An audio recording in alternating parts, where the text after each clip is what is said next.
Hi, welcome to PJ Knits. My name's Penny, and I live in Central Illinois, and I'm a knitter, a blogger, and a YouTube podcaster. Thank you for joining me today. It is Wednesday, December 16th. We're 9 days away from Christmas, and today's weather in Central Illinois was waking up to a little bit of snow. Not much, it's gone now already, and about 30 degrees all day long and really kind of cloudy. So it really wasn't a sunny day, but it was a good day for sitting around for me and knitting, which I enjoyed tremendously. I have a Christmas project that I have to get done. And so it was a perfect time to do that, to just sit and knit and enjoy the day. And I am so thankful that I can do that at this point in time. So today I want to talk to you a little bit about traditions that we had in our household, things and just memories of Christmas that I kind of sort of remember. And hopefully these memories are some that bring memories back for you as well. And I'd love for you to comment below in the YouTube comments. Tell me about your Christmas memories, things that maybe you have done as a child or as an adult when you in your family, or things like I'm going to talk a little bit about things that I wish that I could have done as far as traditions and things that inspire me and just I think about doing. So anyway, let's get started. One of the things that I remember as a child is that we always had a real tree. And the thing I cannot remember is if we actually went out and went to the Christmas tree farm and got it. I somehow don't think that my dad did that. I think as an adult, as a married woman and as a mother and our family, we would go out and do that. But I don't think as a child we ever went out and chopped a tree down at the Christmas tree farm. I think it was off of a lot somewhere. In fact, I know it was a lot that was in Creve Coeur, which is about 10-15 minutes up the road from us. There was where they would cut them down and put them out in a lot, and we would go and pick one out. And it seemed like as a child that whenever we brought that tree home, it always had a crooked, trunk on it, and my dad would have to kind of cut it down and get it into the Christmas tree stand. But it smelled so wonderful, and we had the big lights, which I love those lights. And I always wanted bubble lights on our tree when we were a kid, and we never had bubble lights. So as a newly married person, our first tree that we did go out to the Christmas tree farm and cut down, we had the big lights, and I replaced a couple of those with the bubble lights. And I always wanted those, and so I figured I could have them as an adult. So I remember that. And the things, we always had ornaments that as young married people that we received as gifts. I had some that my mom gave me from her tree, some bells, and really what happened after we were married, I started collecting Snoopy ornaments. So my tree upstairs that I have in our living room is all of Snoopy ornaments, and then a couple of special ornaments of the grandkids. So that's what's on our tree upstairs. But then in my spare room, which I call the knitting room, I have another tree. This is the first year that I actually have about a 6-foot tree in there that I could sit and enjoy the colored lights on that one. And it is all ornaments that are special to me. They're all handmade ornaments, or they're knitting related ornaments that maybe have been bought, that have yarn on them, or something like that, or special ones that people have given me. And a couple of the ornaments that are on there that I'm just going to share with you today, as far as memories go. This is an ornament that was on our tree as a child, and I made this. It was either in Brownies or it was at school for my mom. And it was a clothespin, for those who remember clothespins, and we spray painted it gold, and then some tulle was just stuck in it, and it probably was white at one time, but has faded and went ivory over time. And then we had a pipe cleaner that was put on it, and so then it gets put on the tree. And so this is one of my special ornaments that always goes on my tree. And then the other special one is, this is could prove to be corny, but has great sentiment to me. This is really not an ornament, but this was always on our tree as a child. And this was off of a present. It's a bow that my dad gave to my mom. And she always kept it and always put it on the tree. And when she passed away, I took it for our tree. And so this is one of the special ornaments that is on that tree that I get to remember. So I have that. And then this year I got a new ornament that's in the mail just yesterday that I wanted to share, that's going on that tree as well. And this is from my friend Becky, who cross-stitched and sent that. Isn't that lovely? Thank you, Becky. That is going on that special tree that I get to sit and look at. So I wanted to share those special ornaments. And there's other ornaments that I have that are special, that bring special memories to me. And I just like to remember where I got them. And they're just so much fun to put on to the tree. The other thing that I remember as a child is my mom would make date bars. And I didn't like date bars as a child, but as I got older, as an adult, I loved them.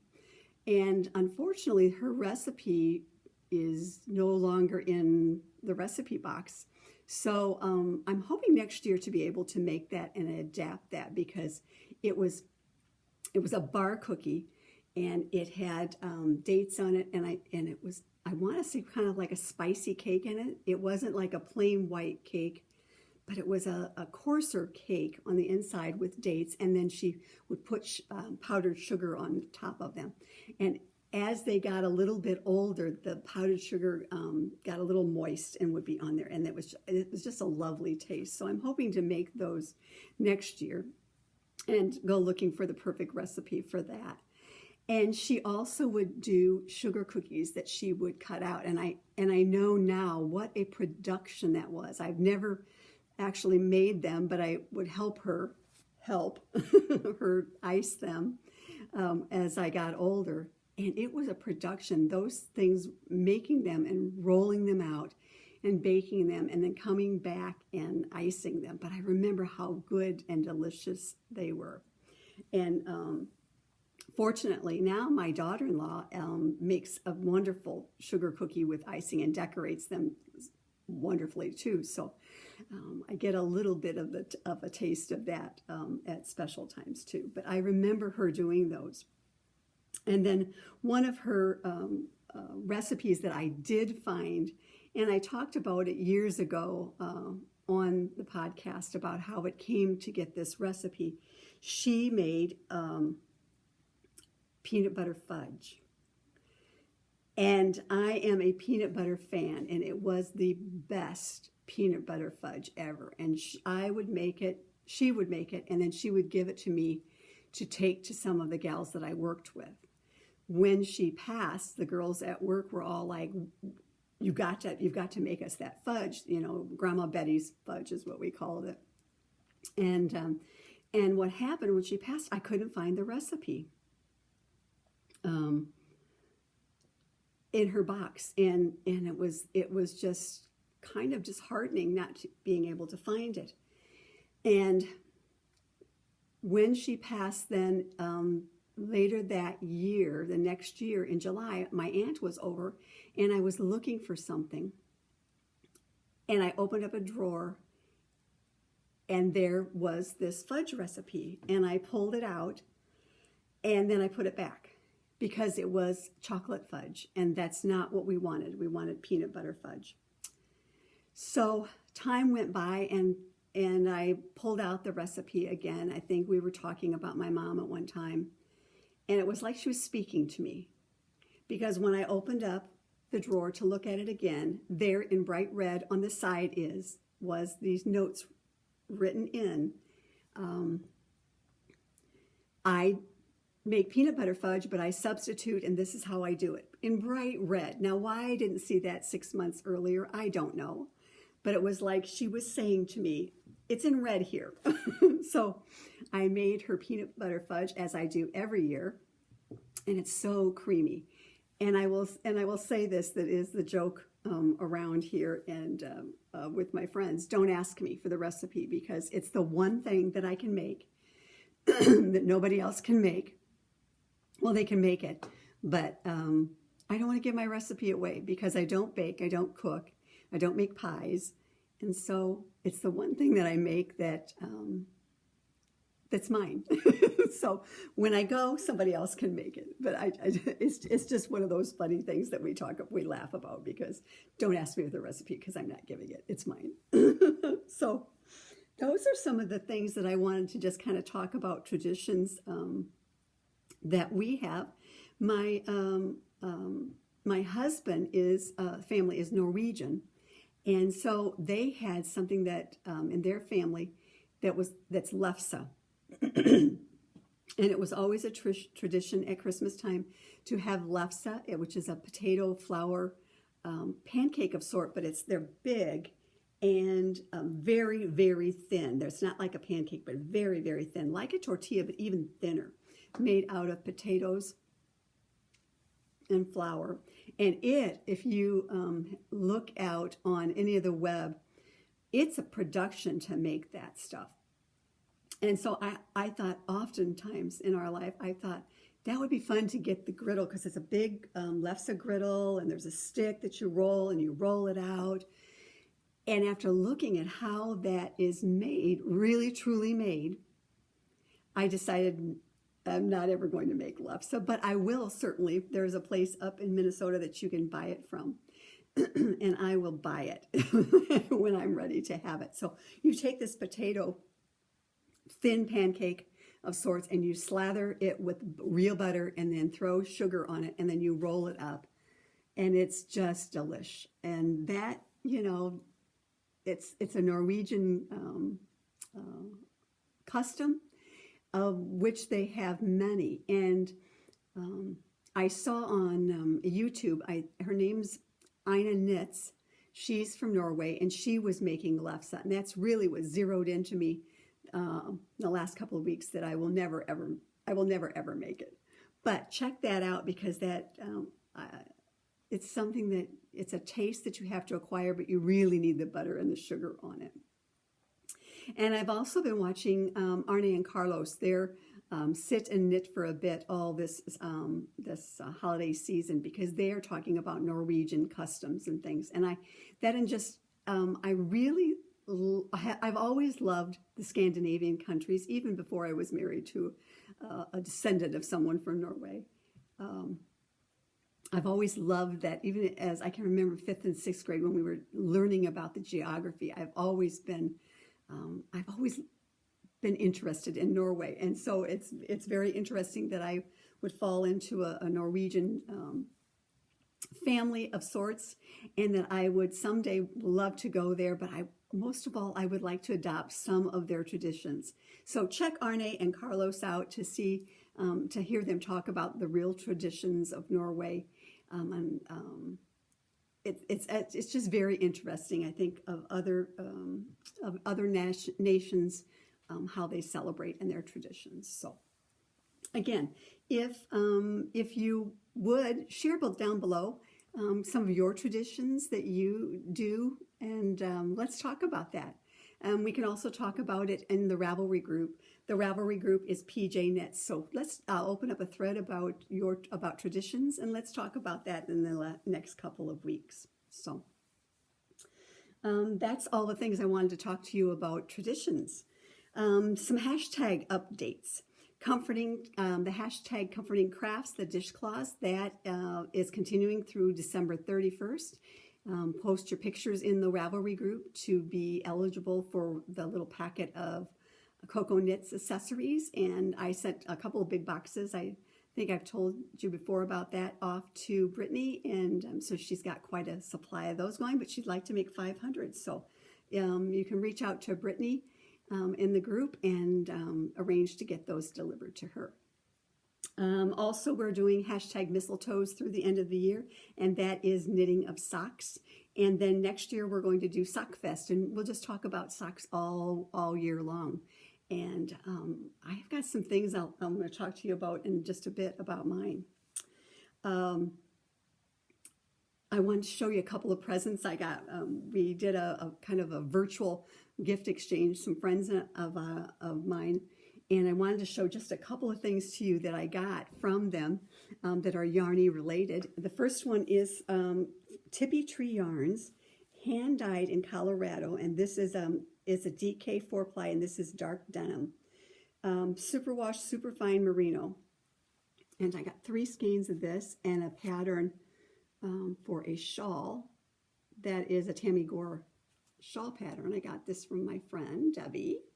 3 skeins of that, and I'm looking forward to that. It's so soft, so soft and scrumptious. So I'm super excited about that. And then I was mentioning to some friends on a Zoom that, I've not done any puzzles. During pandemic, a lot of my friends were doing puzzles, and I'm like, I don't want to do 1,000. And I have this huge table down here that I'm podcasting on, and now that all the Christmas is just about done, I could spread out and work on a puzzle down here. And so as part of my present, my friend Becky got me a 500 puzzle to start out. She said, you said you wanted to, and it's called Holiday Sweaters. Isn't that fun? So I'm going to be, in the next couple of days, spreading that out on my table here. And then also I got in the mail a fun gift from Annette. I got a bag of little tags to put on things.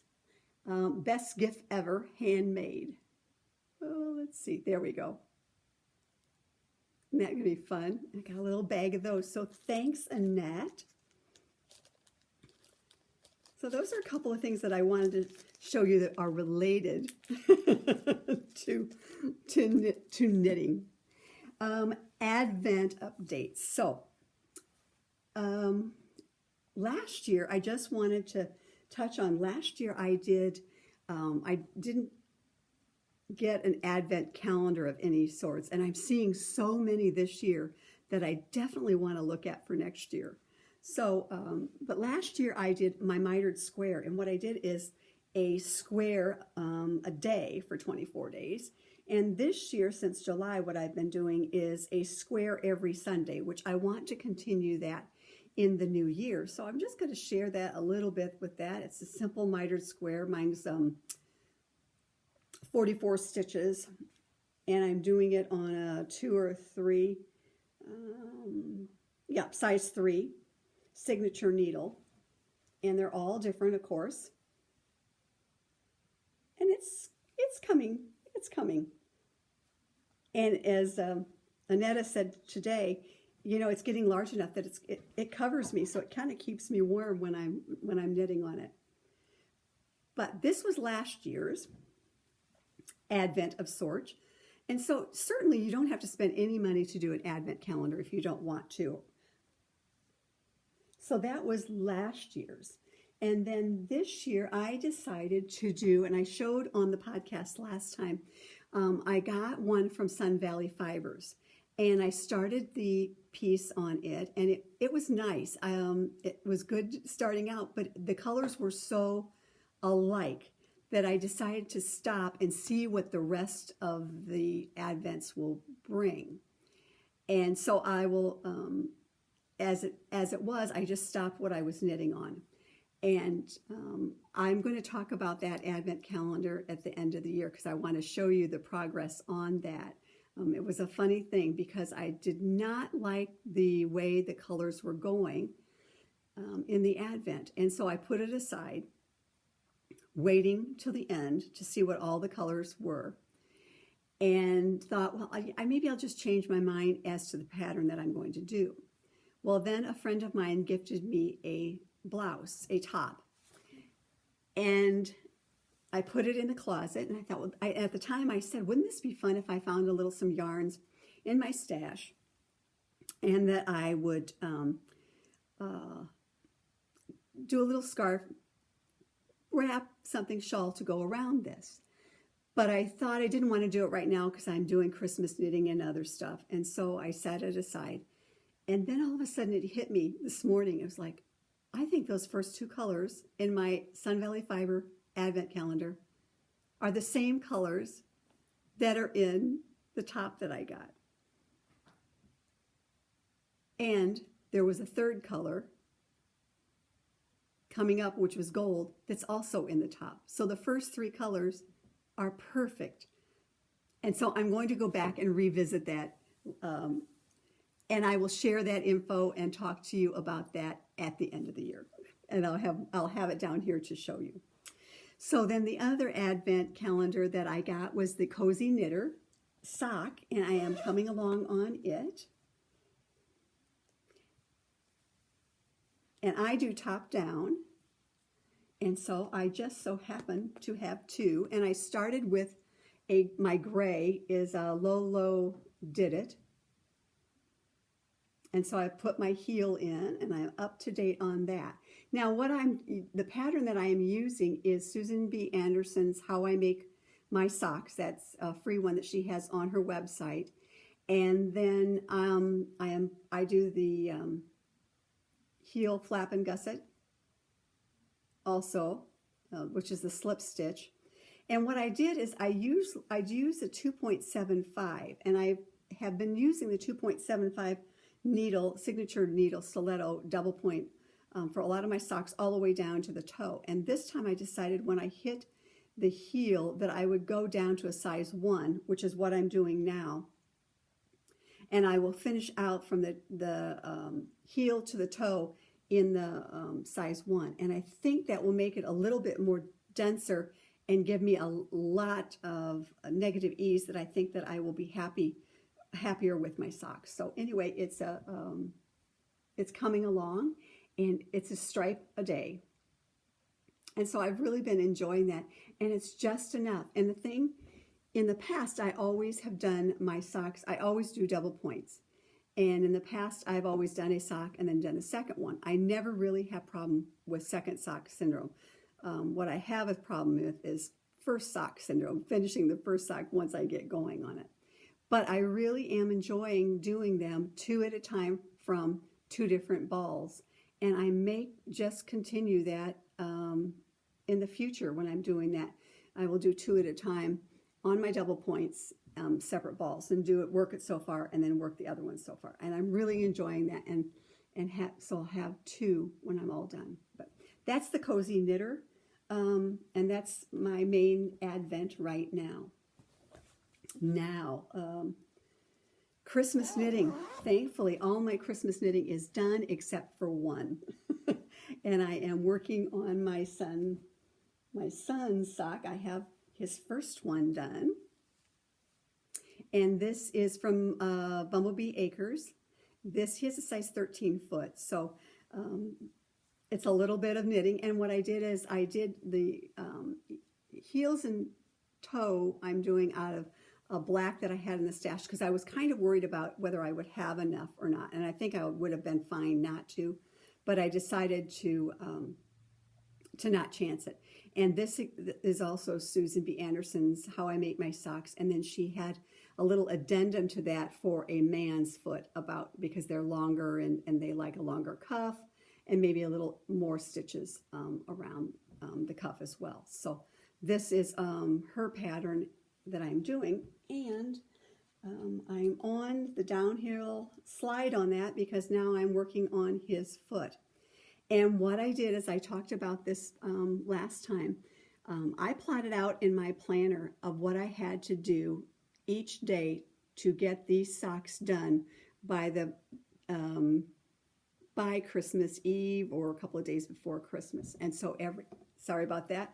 So every day there's a certain amount that I have to do. And so far I've been right on point doing those. So I like to plan I like to plan my projects out sometimes so that I get them and I don't get bogged down on that. That's one of the things that I am going to do. I'm going to talk about at the end of the year about doing planning because I really want to use my time wisely, and I don't want to be flitting all over the place with my knitting, and which if I don't stay focused or if I don't plan it out and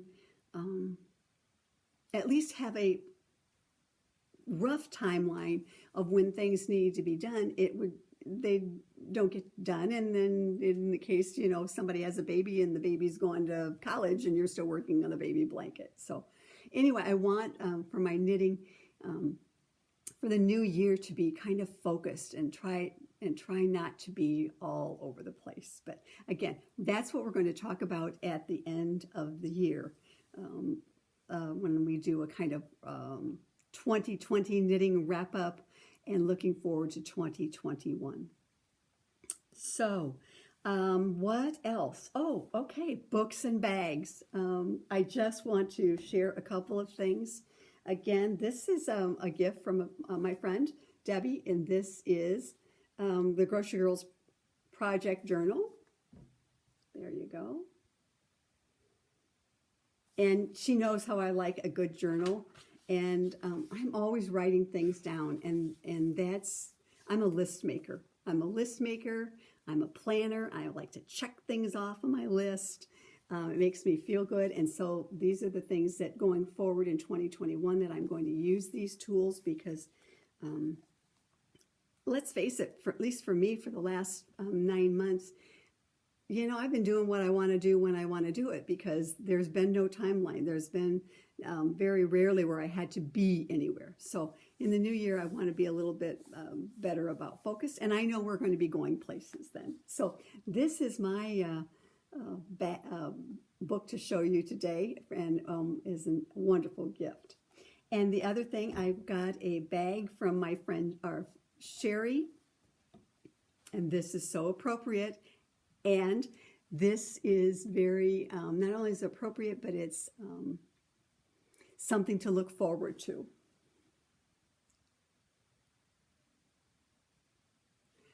And those who know me, I always have my yarn. I always have a knitting project, and that's why I like a tote bag, because I never want to be caught without my knitting.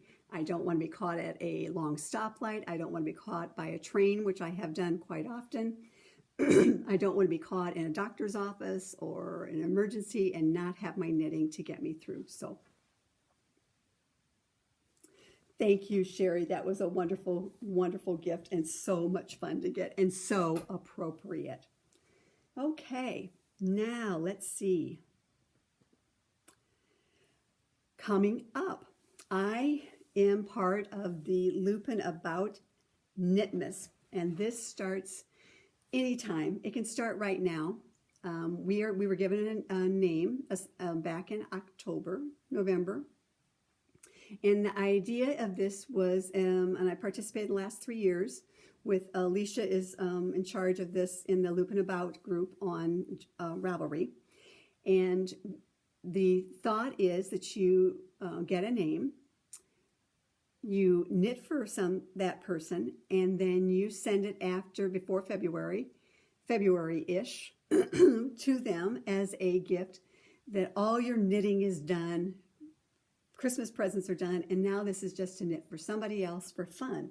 And I'm not going to show you what's in my bag, and I'm not going to tell you who I have, but I can tell you here's my bag that my Knitmas project is in. And so I'm anxious to start this, but I'm holding off until January 1st because I want to use the yardage for ZK contests that we participate in. You get yardage points. And so if I'm going to do something for my Knitmas partner, I want to make sure that I get credit for the yarn. So stay tuned in a few months on how who got it and what it was. And again, Alicia is the one who's in charge of this, and the names have all been drawn this year, and so there's always a possibility that next year we'll be doing it again. So it's on the Lupine, Lupine, About group on Ravelry. Okay. One other thing I want to talk to you about is the hashtag Top This 2021 KAL. This is a year-long knit-along that we are going to be doing in the Ravelry group on PJ Knits and on Instagram. The hashtag is hashtag Top This 2021 KAL. And what we're going to be doing is we're going to be knitting tops. We're going to be knitting sweaters for ourselves for 2021. We're going to start on December 26th rather than the 24th or the 25th because I figure you're probably still doing things on the 25th with family via Zoom in your own household or whatever. And so 26th was always for me the kind of day that when I was working at the college, not when I was working in retail, but when I was working at the college, that you just sat back and you were like, it's over. My commitments are over. My knitting is over. My crafting is over for people. And so you can sit back and think about yourself. And so what we're going to be doing is we're going to start December 26th, and we're going to the end of February-ish. And we're going to be working on winter sweaters. And we'll talk about some sweaters here next time. I'll show you the sweaters that I am thinking about doing. I've got a folder. I've said that before. I've got a list. I've got a stash that I want to knit out of. So we will be knitting sweaters for a season ahead or barely into the season, because ideally what we want to do is have those sweaters done when the weather changes and we can just pull them out and put them on and wear them. And I hope that you will join me starting December 26th or any time after that, and we will knit sweaters. And we'll talk about sweaters. We'll talk about sweater styles. We're going to talk about designers. We're going to talk about yarns. We're going to talk about all kinds of things. I'm open to anything to talk about when it comes to knitting on sweaters. Things that you'd like to knit, things that you have knit, things that were fails or things that you might need some help with. And I'm hoping in the next, during that time, that we can get together via Zoom as well and have a knit night talking about our sweaters. So those are some things to look forward to, but we will be starting that on 12/26, and I hope you will join me. I will be back at the end of the year, like I said before, for the end of the year knitting wrap up. I'll tell you what I've been knitting this year. I'll talk about planning. There's several of us or heavy want to do some planning, and we're talking about planners. We're looking at planners, and if you all have ideas about planners that you love to keep track of stuff, put that down here below in YouTube if you want to there, or in the Ravelry group. There will be a thread about planners. I'd love to know how you plan things. If you're a planner, what notebooks you love, because as you can tell, I love a good notebook. I love a good planner. Tell us the brands. Tell us what you like. Tell us how you keep track of things. Let's have some conversation on that. And we will continue that into the new year. We'll talk about that at the end of the year as well. And that is all that I have for you today. Other than one thing I just wanted to share with you.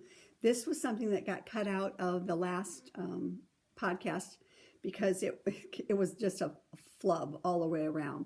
But this is a little napkin that years ago that I made. And it's 2 pieces of fabric put together. It's rolled hem and then folded. And if you go to my blog, www.pjknits.blogspot.com, December 10th, there's an entry that has all the pictures on how to fold this. And it's a great napkin when we start having parties again next year. You have plenty of time to make some for everybody. And what I did years ago is we made these, and then everybody got to take their napkin with them. I use them. I don't use it as much for a napkin, but I think it looks really cute. But what I do is I unfold it, and I use it as to put in the middle of a table to put a candle on, so that, or you can use it as a placemat. You can use it whatever. So anyway, the information is, I believe, also in the Ravelry group on PJ Knits. So how to make your little Christmas tree napkin or doily or whatever you are. So anyway, that's all I have for you today. Again, please like this video if this is something that you liked, and subscribe so you can get notification of when the new ones are up. There is Ravelry group, PJ Knits, my blog, www.pjknits.blogspot.com. I am Penny J on Ravelry and PJ Knits on Instagram. So again, thank you so much for tuning in. I know there's a lot of things going on and a lot of YouTube videos that people can be watching, and I'm so appreciative of those who tune in. I hope that you all have a wonderful, safe, healthy Christmas. Remember, this is just a point in time. We will all get through this, and we will have better days ahead. We will have better Christmases down the road. But in the meantime, just take care. Enjoy the family that are around you. Enjoy them via Zoom. Reach out to them on Zoom, via phone, via messaging, and just let them know that you care. So until the end of the year, before the new year, knit on with confidence and hope through all crises and holidays. Have a great Christmas. See ya on the Purl side. Bye.